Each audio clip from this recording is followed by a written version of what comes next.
క్రైస్తలో ఈరోజు దేవుని యొక్క వాగ్దానము యెషయా గ్రంథము 53వ అధ్యాయం 5వ వచనం.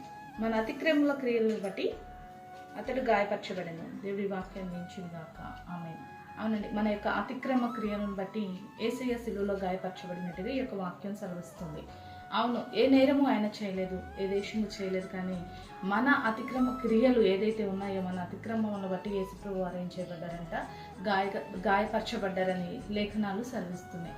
అవునండి, మనం చేసిన పాపములు, మన దోషములు, మన అతిక్రమములు అన్నీ కూడా తన మీద వేసుకొని యేసుప్రభు వారు మనకు కావాల్సిన గాయం, మనకు రావాల్సిన శిక్ష ఆయన మీద మోపుకున్నట్టుగా మనం చూస్తున్నామండి. మనల్ని రక్షించుటకు, మనల్ని విమోచించుటకు, మనల్ని పాపం నుండి, శాపం నుండి మరి రక్షణలోకి నడిపించుటకు, మన అతిక్రమములన్నిటిని కూడా తుడిచివేయుటకు యేసుప్రభు వారు సిలువలో నీ కొరకు, నా కొరకు, మన కొరకు గాయపరచబడినట్టుగా మనం చూస్తున్నాం. ఆయన ఏ నేరము చేయలేదు, ఏ పాపము చేయలేదు, ఆయనలో ఏ కపటమును కూడా లేదు. కాబట్టి మన పాపాల కొరకు యేసుప్రభు సిలువలో మన కొరకు మరణించినట్టుగా, మన కొరకు ఆఖరి వరకు సిలువలో కార్చినట్టుగా మనం చూస్తున్నాం. కాబట్టి ఆయన సిలువ మరణము నా జీవితంలో వ్యర్థం కావద్దండి.